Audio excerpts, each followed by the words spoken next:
Hello, students. Hope you all are doing good. So, here is an introduction of social studies part 1, that is history.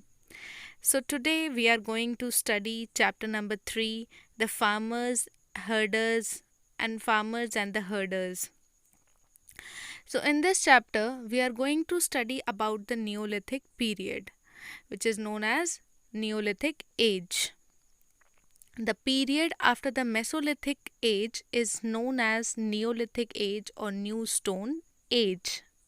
Some areas in India where Neolithic sites have been excavated are Kashmir, northern Vindhyas, middle Ganga Valley, the eastern and the southern India. So, now we will talk about the beginning of agriculture. In Neolithic age, man changed from food gatherer to food producer, but this change did not come about suddenly. Man harvested food grains which grew in some regions. He had no idea that grains could be planted. Perhaps one day someone observed that grains swept away from the thrashing and deposited on the dung heaps sprouted. In course of time, produced grains, this was the beginning of agriculture that required a settled life for closely watching plants to grow. Agriculture thus paved the way for settled life. Agriculture brought about many changes in the life of early men. There was a great change in his food habits.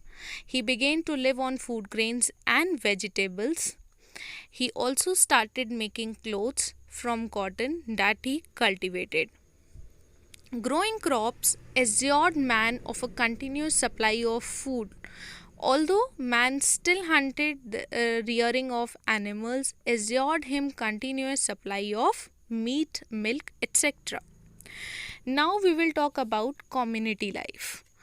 What is community life? When man became a farmer, his interaction with other grew, which made him wiser. Living in a group made him aware of his surroundings and gave him opportunities to try newer and safer methods of farming and used of better tools. They had sufficient time as the pressure of searching the food and wasting time in hunting was completely eliminated. Farming and herding involved full time attention. Early men had to live near the places of farming to protect crops from wild animals, etc. Now man began to live in villages. He constructed huts of mud and dried grasses as a shelter to protect himself from extreme weather. The concept of families came into being. The families living in a Neolithic villages were closely related and shared the same customs and beliefs and methods of worship. A group of such families is called tribe.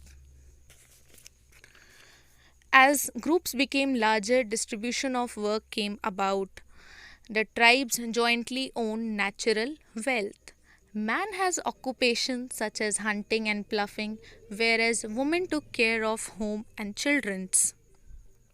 And other people performed simple agricultural tasks like sowing and harvesting and protecting crops from pests. Both men and women possibility take parts in pot making, weaving, and making tools, weapons, and ornaments.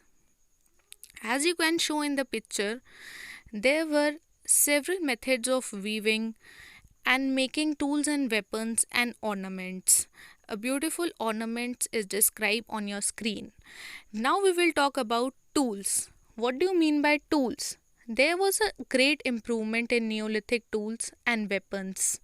They can be distinguished from the Paleolithic tools chiefly because of their utility.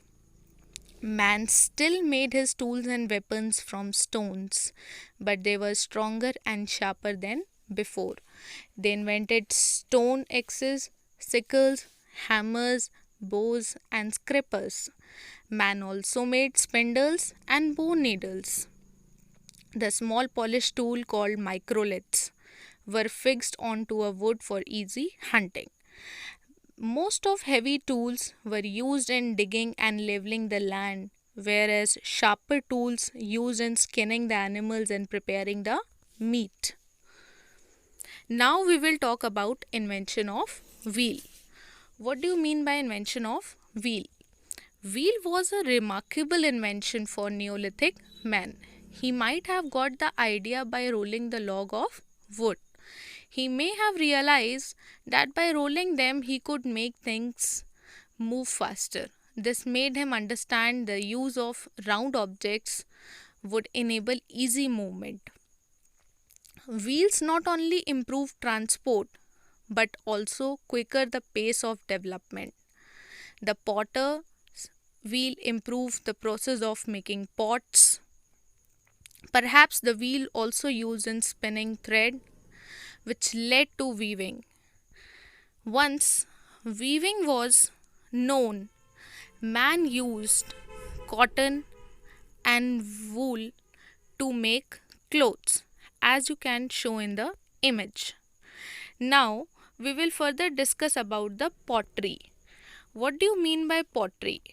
For storage of surplus grains, early man made baskets out of forest remains, applied red plate around the baskets and dried them in the sun. While these baskets were useful for storing dry grains, they could not store milk, meat, and water in it. During due course of time, man learned to bake clay vessels on fire. As you can see in the image, several things were stored in these baskets very easily. Now we will talk about religion or faith. Early men considered lightning, thunder, earthquakes, and floods, etc. as a root of nature. He feared the process and as such started worshipping the elements belong to nature, such as water, fire, rain, thunder, and also the sun, the earth, and the stars. As you can see the images on your screen, which shows a beautifully nature god, water, fire, rain, thunder, and also the sun and the earth and the stars. Now we will talk about domestication of animals. Domestication of animals, taming the beast. It is believed that domesticated animals were also referred in thankfulness of bounties they provided. Once people started farming, the domestication of animals followed rapidly. Dogs, goats, sheep, and pigs were among the first to be tamed by humans. Wild herds became a continuous supply of meat, milk, and wool. Now we will talk about disposal of dead megaliths. Death was also mysterious to Neolithic people. When one of the members died, they buried him with all his personal tools, weapons, pottery. They thought that he will use it in his next birth. They often marked these burial places with huge rectangular blocks of stones known as megaliths, as you have shown. Now we will talk about the Neolithic settlement in India. Remains of several Neolithic settlements such as Mehergarh near Bolan Pass in Pakistan, Burzahom in Jammu and Kashmir, and Dausali Heading in Assam have been found in Indian subcontinent. One of the earliest sites, like in Burzahom, people lived in deep pits that had steps leading into them. Ovens, ash, and charcoal have been found inside as well as outside these pits. So people living there must have cooked food. Here, hunting and gathering will also important than farming and herding. The people at Burzahom probably domesticated animals such as dogs and goats. Polished stone tools such as axes and chairs have been found at all Neolithic sites in the Indian subcontinent. People at these sites learned to make pottery on potter's wheel. They also painted design on some of their pots. The Neolithic people of Indian subcontinent usually buried their dead. Different types of graves have been found at different places at Mehergarh and Burzahom. For instance, dead were buried in pits. Sometimes they domesticated animals. Now, thank you all of you. I hope you all have liked this lesson. So complete your assignments. Good luck.